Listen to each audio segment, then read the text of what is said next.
I'm Rudy Heywood. I'm Matt Jones. And this is How Did You Get Here?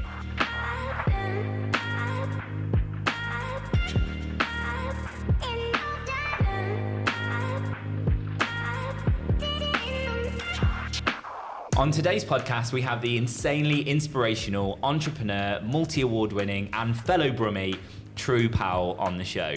So welcome, Tru Powell. Wow, thank you for that introduction. Wow. So the question is, how did you get here? Drove. That is a really good question. 36 years ago, my mother, bless her, she gave birth to two adorable twins. That's both me and my brother, and that's how I entered into the world. And she's been a great inspiration to me my whole entire life, and one of the reasons why I work incredibly hard, because I just feel that my mum has taught me great lessons, and I've seen my mum struggle. So just to put a bit of context, I am one of 7 kids, 6 of whom are boys. Yep. We grew up in the inner city area of Birmingham. So if you know Birmingham at all, you'll know Newtown / Aston, where I spent most of my life. And it wasn't a great area. It wasn't a desirable area. And we had to fight hard to stay out of trouble, as it were. But my mum was phenomenal, and she knew education was a thing that we needed to do, and she was really consistent with that. And she used to make sure that we would do things differently. So she would make sure that we never had patterns in our hair, for example.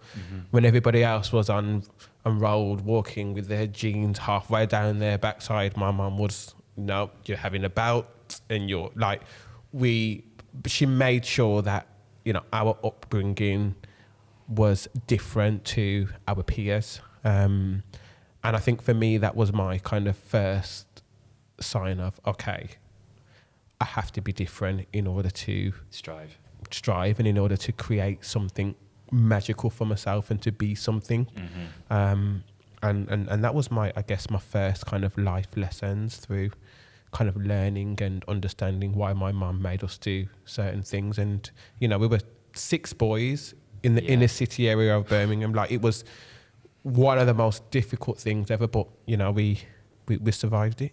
I can imagine that being quite difficult for, your mum. Am I right? She was a single parent, right?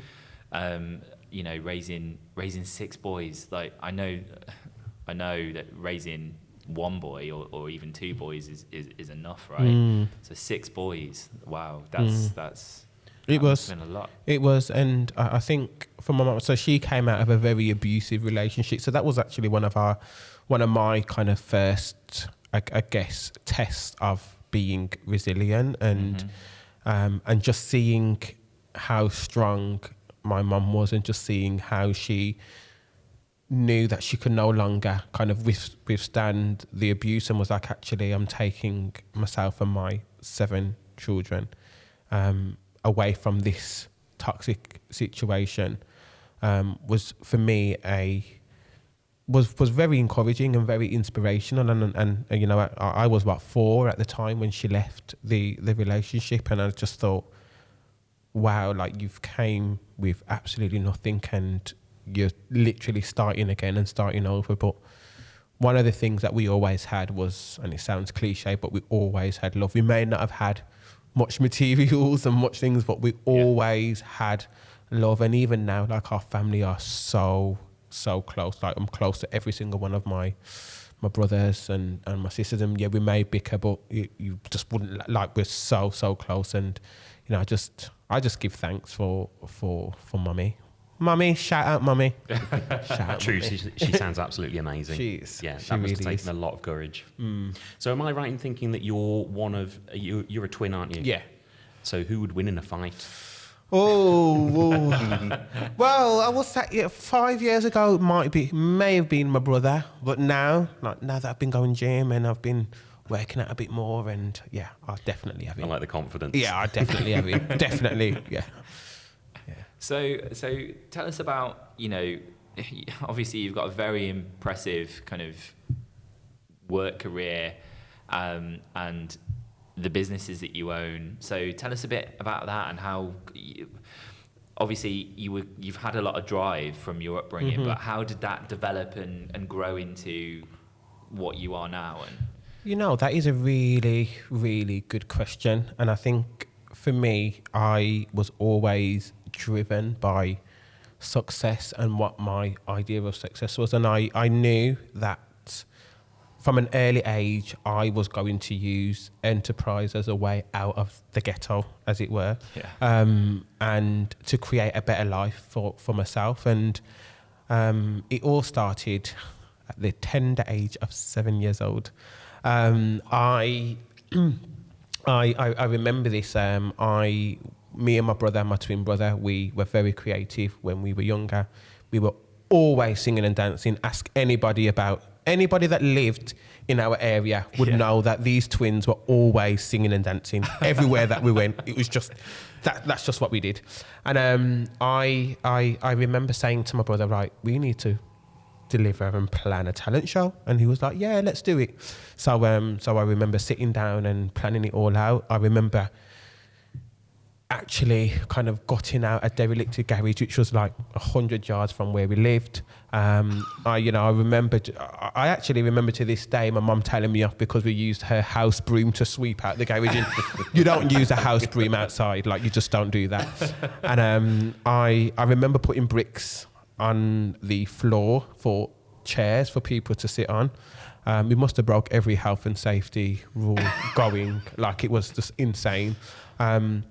I remember recruiting the talent, the young people as talent, and saying, look, we're doing this talent show. Do you want to perform?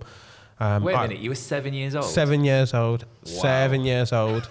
Recruiting at 7. Yeah, amazing. like literally. And I remember just kind of listening to some of the songs that people were singing and performing to.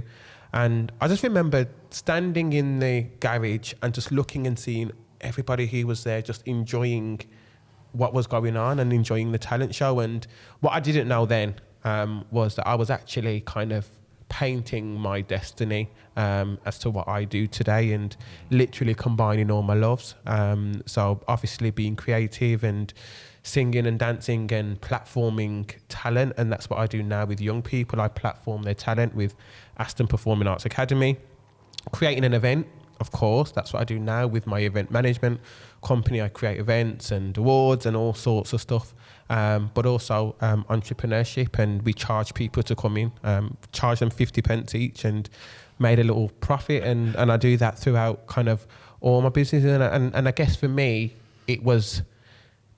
I was living my true, no pun intended, destiny at the tender age of 7 years old, and the plan was already set. But as you do, you go to school and it doesn't really resonate with you and it doesn't clock with you. And my mum, as I mentioned, was all about education and kind of not really about enterprise. She didn't really understand business. So the whole plan was to go to school, go to college, go to university, get a good job, blah, blah, blah, blah, blah. The traditional system. The traditional, right. So, it's what we were all taught, isn't it? It's what we're taught at school and everywhere we go. And my mum was a big advocate for that. She always thought that I would be a journalist, bless her. And so I did that. I'm what you probably called a parent pleaser. So I literally did all of that for mummy and went to university, got myself in thousands and thousands of pounds of debt, to please mummy, and got a job, and I got a job in events. So I initially first started at an art centre. It was the Drum Art Centre in Aston, so it wasn't too far from where I lived. I used to walk there, and it was a very exciting experience because I'd done loads of events for different artists and theatre, but it was just amazing. And I was planning and delivering those kind of big events for like Music Soul Child and Floetry and all these massive artists that was coming, neo soul artists that was coming to Birmingham. And I was you know, there's a little old me like doing their events. And then I got headhunted to go to a company called Marketing Birmingham, and they did corporate events. So it was a completely different style of events. But it was more for, I guess, the city's senior leaders, so their partner events and their membership events. So at that point, it positioned me to network quite beautifully, because I was doing events for politicians as well. I was doing events for, like, you know, Jeremy Hunt and Nick Clegg when they were coming into the city. There's a little old me having 3 weeks to pull together some major briefings and big events at ICC, and that was great. And I spent like 4 or 5 years doing that. And on the side, I was doing Aston Performing Arts Academy. It makes me smile every time I speak about the academy because of the work that it does with young people. Been doing that for over 15 years now. It's just been absolutely amazing, and we empower young people through performing and creative arts. So I was always doing that on the side. I call it a side hustle. It was just my purpose in life to impact the lives of young people through performing arts. And you can sort of see the through line there from obviously, you know, you being 7 years old and you seeing the struggle in the community. It's so nice that you've not forgot that, and then you've kind of later in life you've then gone back around to try and grow that. 100%. And just as a side note, I guess with Aston Performing Arts Academy, both me and my brother, as I said, we were just singing and dancing all the time. And imagine 2 boys in a family of 6 boys who all love football, and you've got these 2 black boys that just want to sing and dance. There was nowhere at all for us to do it. And actually, it come to a point where we had to perform in a group called Quan, and that was the acronym for Queen of the Night. So imagine 30 girls and then just 2 black boys. I mean, we were called every name under the sun. It just wasn't a safe space emotionally for 2 young black boys to practice what they love.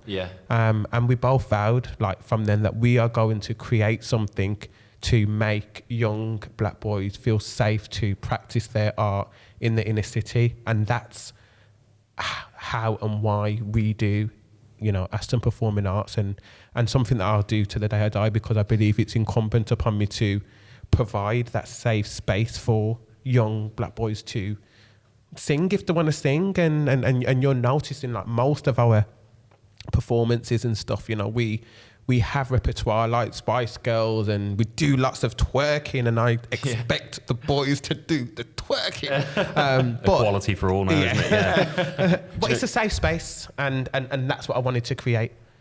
And Tru, so I've been to some of your events, and they are absolutely fantastic. So the kids are so talented.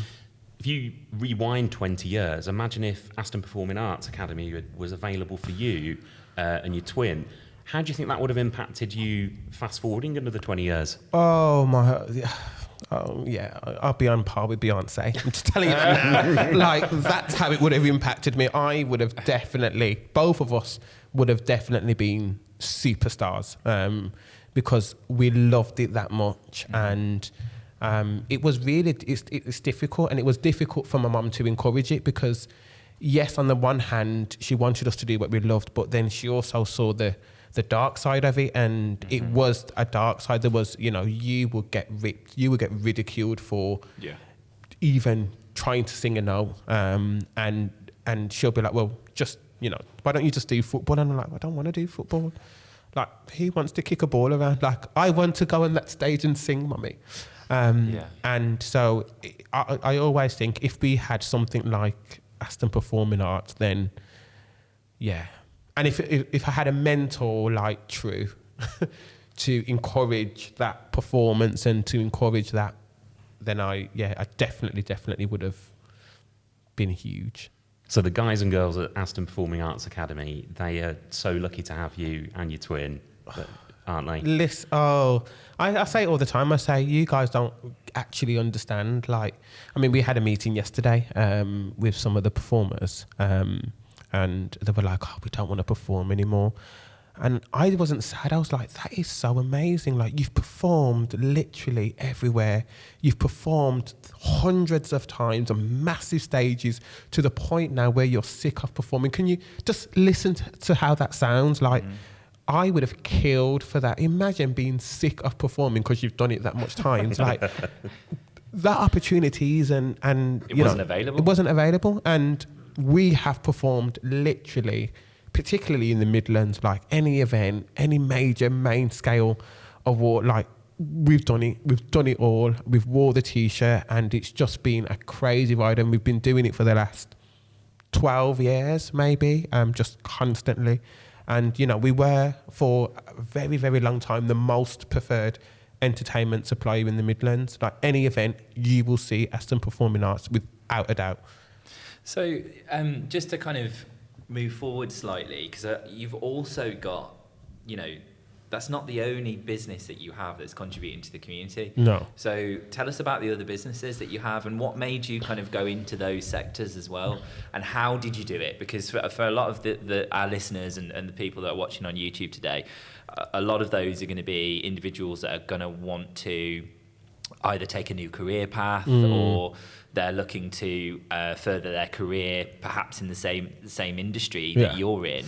Yeah. What advice could you give them as well? Yeah. So I would like to say that that me kind of working for myself and launching new businesses were, some kind of divine message from God. But it didn't go that way. Literally, I was working for an organisation. It was a health and safety organisation, and I was doing international events. I don't know if anyone knows ROSPA at all, but that's who I was working for. It was a very kind of outdated, kind of upright organisation, and they didn't really want to do much to come out of their shells, as it were. And I just remember having enough of doing international events, and I had a young family and I wanted to spend more time home, and I just kind of said that I was leaving, like just a flippant comment. And because when I say something, I follow through. I had no choice but to leave. And I remember at the time I was looking for a job in events, because that's what I did, and I couldn't find any. And my mentor at the time, a guy called Mark Reeves it was Laura from Trinity Mirror, but Mark Reeves was her colleague, sat down and was just like, you could do this on your own. Like, why don't you do it on your own? And the reason why, they became my mentors was because in 2014, I was shortlisted for a Young Leaders Award for the work that I was doing with the Academy. Yeah. And an Inspirational Young Leaders Award. And if you win the award, you get a mentor.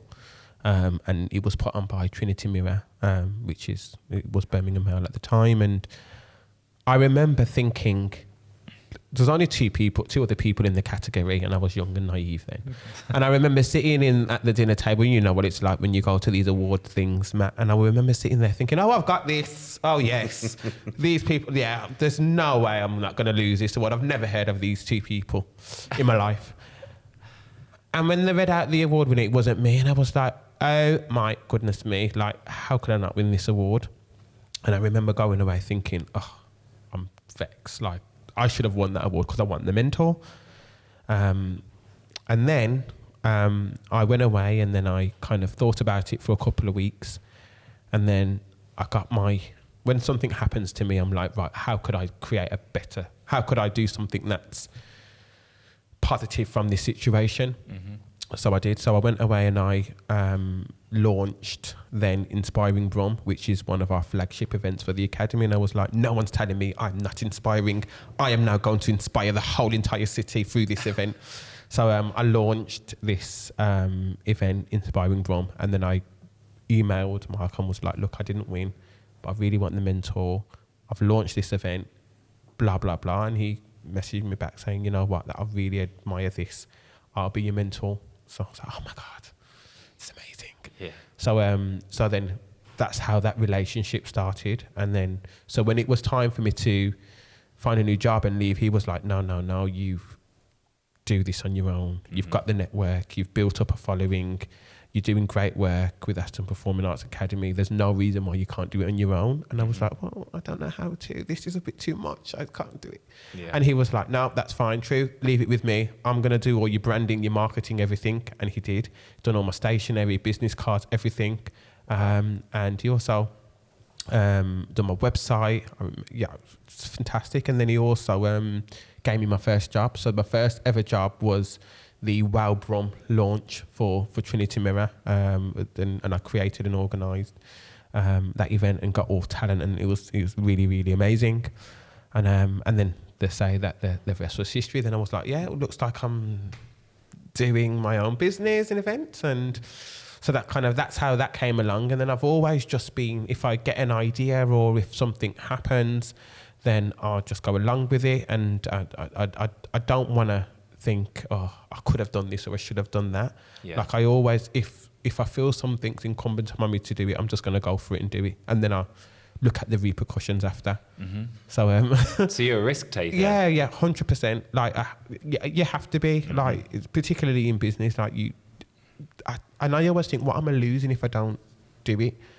So then we launched Candy Girl in 2017, both me and my sister. I was kind of more like a silent partner. But then everyone just kept saying, oh, you need to put yourself out there in the business. I was like, it's not really good for my brand. I don't really want to do, it's a female business, blah, blah, blah. And then I just was like, you know what? I've just got to do it. So then we launched Candy Girl. That went really well. It's a phenomenal business. It's a UK's first kids spa. Absolutely love it. I absolutely love what we do for young girls, and it's all about making them feel incredible. Nothing to do with how they look, but more about how they feel. I mean, and our whole aim is to inspire, empower, and to encourage, young girls so they can feel amazing inside and out. And who doesn't love a pamper day? Oh, exactly. Goodness me, I love pamper. I love getting pampered. So that's good. And then I also run another social enterprise that I don't really speak about because there's no reason for me to speak about it on platforms, but it's a children's home, 5-bedroom children's supported accommodation unit for 16 to 18 year olds who are in care. And it literally is all about trying to provide and help them to support themselves for life beyond care. Because usually when you're in care and you're 18 and your foster parent kicks you out, that's it, and you literally don't know how to wash a plate or wash your own clothes or do your budgets or anything like that. So we have programs that help 16 to 18 year olds get ready for life beyond care, which is that's incredible. Which is really good. And but yeah, if I feel like there's a need for something, then I'll be like, right, I'm doing it. Like, that's it. Let me just do it. Love that. And I've had many businesses and many businesses have failed. I remember both me and my brother launching a mentoring company called Second Guardian. It probably lasted a few months, and then we just didn't have a clue what we were doing. We were buying and selling stuff on eBay when that first came along, and again it just kind of fell on the waistline. Like, there's so many times where I've failed and that it hasn't worked out, but I'm just like, well, if it doesn't work out, then I'll just try the next thing. That's such an amazing thing to hear, because I think the biggest perception is, and I'm sure that you can second this, is that a lot of the outside world, especially young people that are coming up, they're just seeing the end results of people's success. I mean, there's a lot of successful people on social media now, and they just see the end results. They don't know all the hard work and the graft that's gone beforehand, and the failures as well. And I think people were quite shocked when they realised that there is a lot of failures there. And yeah, I guess I've failed more times than I've won, and it's about that mindset. I use failure as an opportunity to learn and to grow. So I fail forward, and that's a motto that I live by. Like, I always fail forward, and I use it as an opportunity to learn and to develop and to grow, and to try not to make those same mistakes. And if we see failure as a negative thing, then you won't grow. Yeah. And I always, particularly when I'm speaking to my children about life in general, failure is a positive word in our house, and that's how I treat it. And if they try and make it negative, then we always spin it so it's positive, so they know that I want you to fail. I want you to feel the hurt. I want you to use it as an opportunity to better yourself, to grow, to learn, to move forward. That's amazing. Because if not, then you'll stay stagnant. Yeah. And the thing is, it is all about growth, and growth is about the good and the bad. Yeah. And it's all about failing fast, isn't it? So you're trying these things, and like you said, the problem with entrepreneurship and taking risks and growing is that it's like an iceberg. You only see that tip at the top that's poking out the water. Yeah. 90% of that iceberg is below the water, and it's filthy. Yeah. And that's what entrepreneurship's all about. And it's about failing quickly, but taking the risks. Yeah. Liken it to learning a sport, for example. So if you want to learn to juggle, you're going to drop those balls a lot more than you're going to have them up in the air. Yeah. And that's what it's all about. Yeah. Agreed. Absolutely. 100%. Yeah. I think the worst thing you can do is not take the risk. If you're and that goes for those of you that are watching this as well as listening. And I'm sure both of you, as business owners yourselves, will agree that if you don't take the risk, then you don't want to get to the stage where you're at a certain age, you haven't got the time anymore. We're only on this planet for a certain amount of time. And the worst thing, I don't know if you've ever spent time with people that are considerably old, they're in their kind of final stages of life. And when you speak to them about their past, one of the things that's scary as hell is the regret and the fact that they're never going to get a chance to do those things again. Yeah. So I would rather fail and take the risks. Absolutely. I think, and you may have heard this analogy before, but one of my mentors said this to me many years ago, and it's always resonated with me. And he said, where do you think most of the ideas are? And I was like, I don't know. What are you talking about? Like in people's heads? I don't know. I was like, no, where do you think they are? And I said, I don't know. I was like, they're in the graveyard. And I was like, the graveyard? What are you talking about? You've done last, you're mad. And he said, yeah, like people actually die with their ideas and they don't act upon it, and it gets buried with them. And you do not want to be one of those people. You want to take the risk, you want to try things, and if it doesn't work, at least, above all else, at least you've tried and given it a go. And there's nothing worse than not trying. There is nothing absolutely worse than not trying. And I just think, if there's any advice that anyone has from this podcast, is just try and see what happens. And if you don't succeed, then try again and again and again and again. And if you're passionate about it, then it will be successful. Yeah. What's coming through here strongly for me is that growth mindset, which is so important. That can-do attitude and the grit and the determination coming across. You absolutely have. And also, you got to remember, you got to also take into account people's social and economical background. And for me, I had to learn very, very quickly, because you were not born, particularly if you're from the inner city, you're not born with this mindset. You don't see people who are smashing the glass ceiling who look like you, that you can be like, oh, wow. So you're literally, your thinking is cocooned in some way, and you're like, okay, this is what I need to be, this is what I can be, this is all I can be.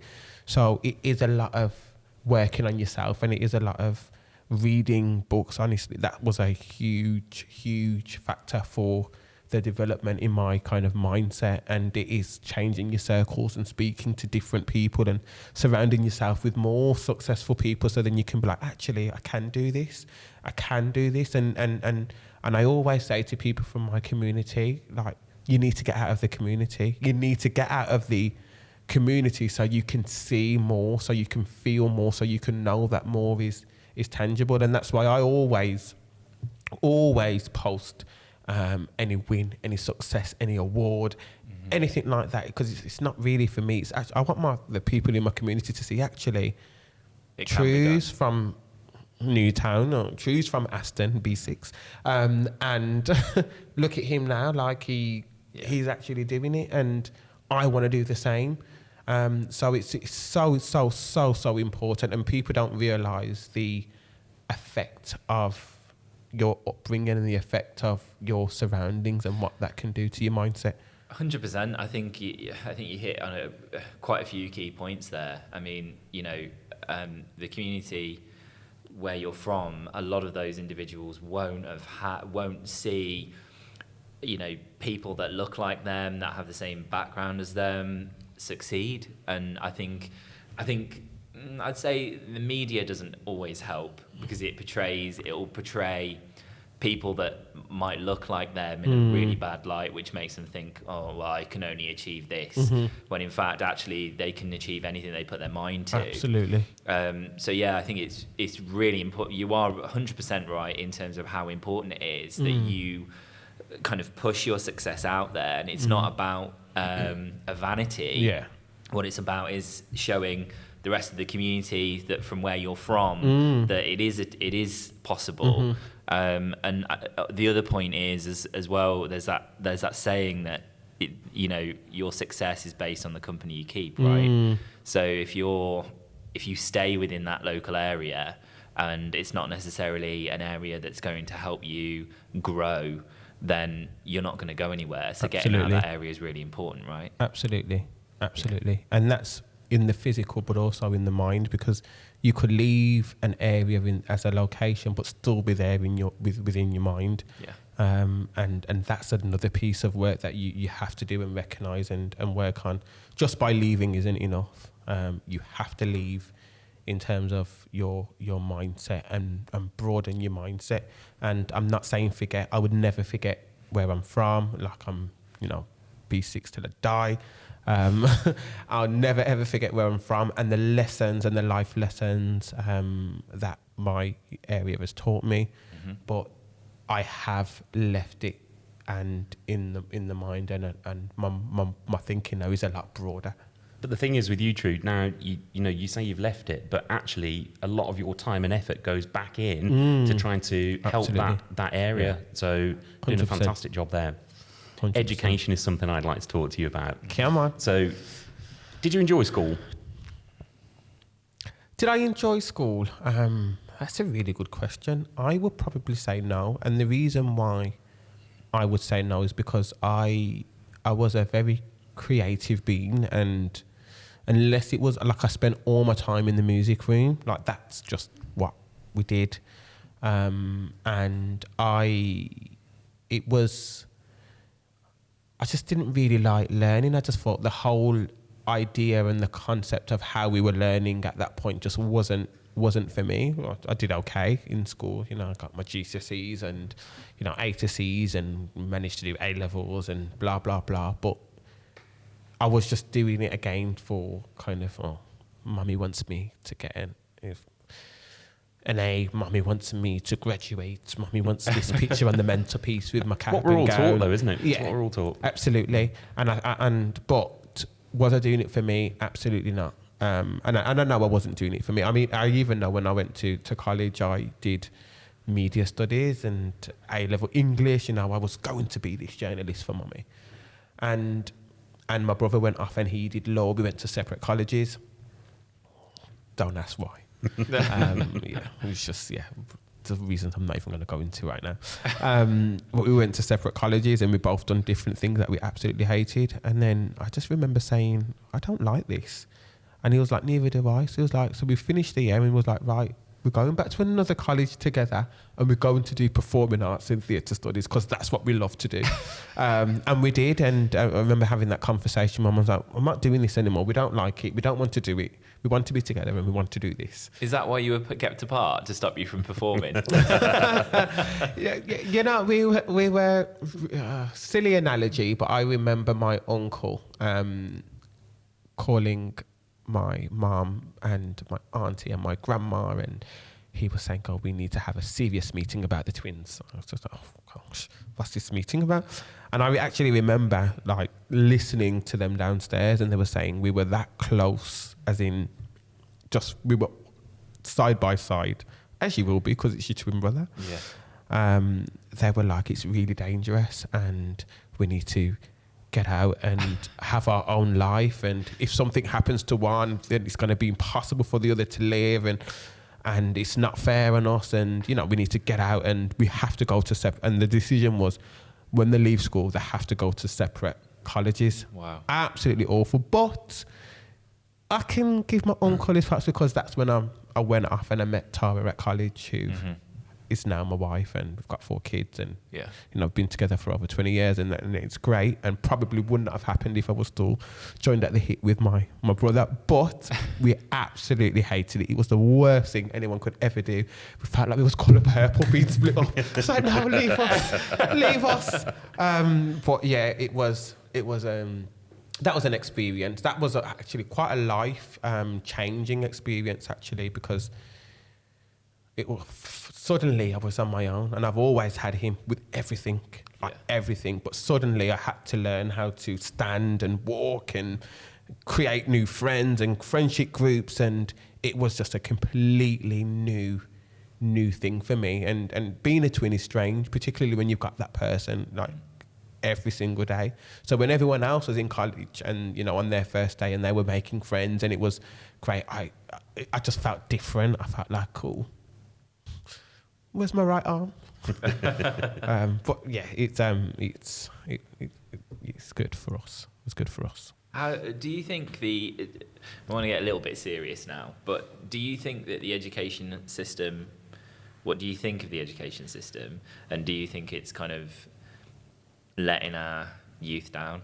Oh, goodness me. I think the whole, and I'm not going to be palatable here, I think the whole entire system needs a complete overhaul.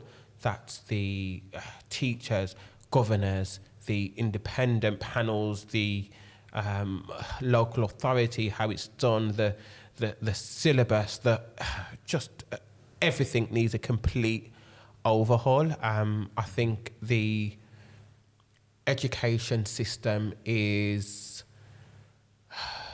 archaic. Yeah, basically, and it's also been created and structured to not benefit black children at all, and they get lost in the education system, particularly black boys. There's no other explanation why they're like 10 times more likely to be permanently excluded than their white counterparts. It's just absolutely, when I look at how the whole education system has been built, it's just not created for black children. It really isn't. And the whole, from the curriculum, from how things are done, from, you know, representation, from the books that they're having, that they read, from just, it just, for me, it just needs a complete and utter overhaul. Complete and utter. So if you, broad brush, if you could have 2, 3, 4 points that you could just wave a magic wand at with the education system, what are those big things that you would change?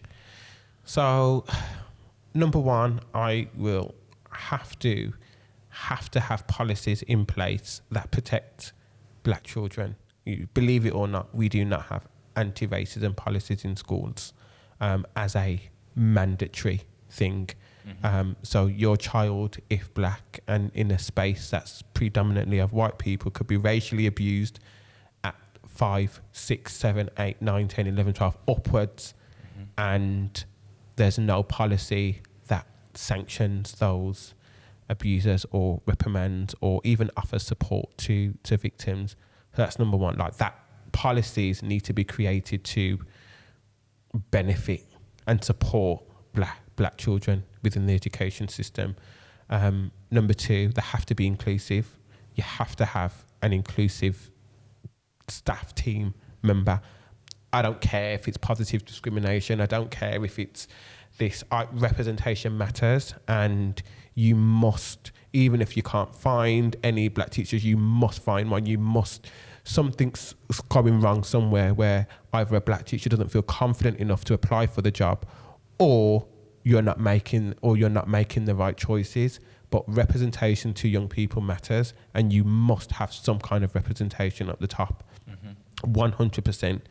Secondly, I think the whole discipline system around exclusions and, you know, the pupil, the pipeline to exclusion to prisons is increasing massively, particularly amongst black children.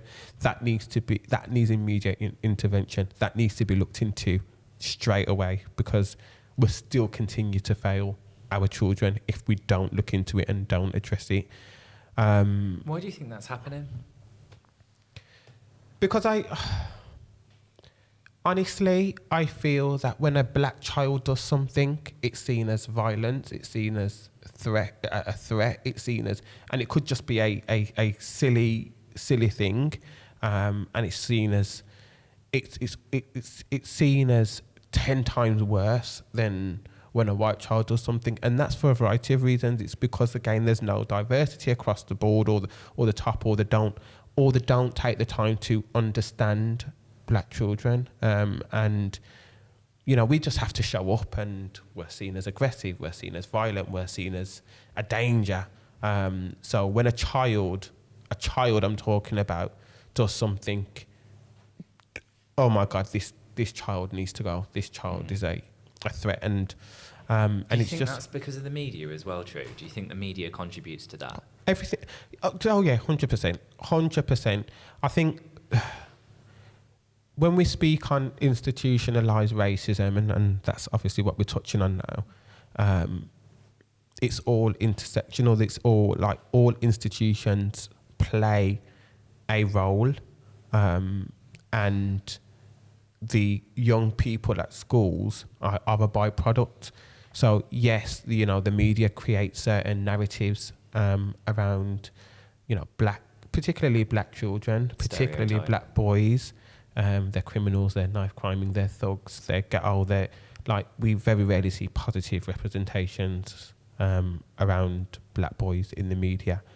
That plays into the biases of teachers and the subconscious. And yeah, absolutely. And plays into and how they treat black boys. So immediately they become threatened by black boys. I couldn't tell you, even growing up, how many times people have avoided coming into the lift with me, or how many times people have crossed the road because my just mere existence is seen as a threat and as violent. And it is really sad, but the media plays a huge role in perpetuating those kind of stereotypes and that kind of narrative for our children.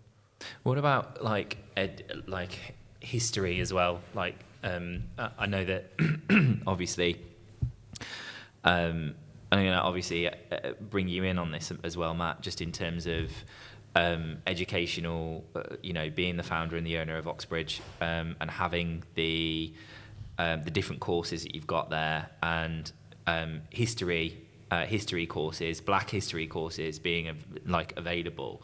In terms of, do you think black history is not really taught at all in schools? What are your thoughts on that? So, I hate the term black history. I know we use it for various different reasons, but I do hate the term itself, black history, because it's kind of suggesting that it's a different type of history. Yeah. And it's othering our history, and actually it's just history. Yeah. And it should be treated and included as such, and that's where inclusivity comes. Yeah. But I get that we have to describe it as black history to have these discussions. But to answer the question, no, it's not. And if it is taught, it's very Martin Luther King or, you know, Rosa Parks, or, you know, but we don't look into some of the and it's always about slavery. Yeah. Always Yeah. about, slavery and how we came out and risen out of slavery. But it's never about some of the positive things that we've done, Nurse Cole and all these positive figures who have done amazing, incredible things and invented so many different things and seen as it's never celebrated. And then I think, and I always say it's important for not just black children to have themselves celebrated in history, but equally for white children, so they can see that, black people have contributed to society. So when they are looking at black people and when they're having a view of the world through what the teachers are teaching them, there's positive representation for not just black children but white children as well. Yeah. I think the other thing that's worth mentioning about the way that history's taught as well is that history is history. It's happened. We can't rewrite it. And what's important from my point of view is that we teach it across the board. This is what happened. And hopefully that will enable us to make better decisions in the future and also be more inclusive, because we've seen it happen in the past. Exactly. And I think you're right. And it has to be non-biased. I think history in schools now is almost like it's been dropped in a sea of what I would call whiteness, and it's all pristine, and it's all, even the history itself is structured to benefit white people. And it's almost like some of the great white figures are never beyond reproach. We can't touch this figure, even though they may have done something terribly wrong. We're going to conveniently leave that bit out because this is our superhero and our figure, and we can't touch it. And actually, warts and all, share it all, and then, as you said, Matt, it's history. How do we learn from it? How do we move forward? But it's almost like we have to, I guess, create this environment where it's all pristine and it's all looking great, even though, and we conveniently leave out bits of truth to benefit. And the reality is that a lot of history is dirty. It's horrible. And that's just, how a younger society is. And, and that's part and parcel of it. And we do need to know this stuff, and it needs to be inclusive. You're Absolutely. very right. Very right. So going back, going back to your experience in education. So clearly you had an experience and realised it wasn't the right experience for you, and you went on to change it. So do you think, what advice could you give to other kids that would be in that situation, and about this whole mentality of failing fast? So, is there any shame in saying, do you know what, I'm halfway through a course, this isn't for me, and swapping out and doing something different? Oh, absolutely. I think there's nothing worse than continuing to do something that doesn't feed your purpose. And it's such a key word. Purpose is a key word. Everybody's been placed on this earth to fulfill a purpose. And that's your purpose, not mummy's, not your brother's, not anyone. It's your purpose. And if you're continually doing something that doesn't feed that purpose, then you need to stop immediately. You need to reassess, and you need to do what you've been placed on this earth to do. And there is no shame or blame, because the only person that's accountable for your life is you. And it's almost like silencing your existence. And I just think that is such a shame. And you're silencing who you are for somebody else. Stop immediately and reevaluate and do what you've been placed on this earth to do. Well, what I would say, Tru, is clearly you love your mum a lot, and she must be incredibly proud of you, and very supportive of the things you're doing as well. Yeah, I mean, mummy's mummy, and we still have. She doesn't actually quite, still to this day, understand what I do, and she's like, "What is it that you do again?" So every Christmas I get, "Why can't you be more like your brother?" So my brother did follow, the traditional route. He's actually an assistant head teacher in a primary school.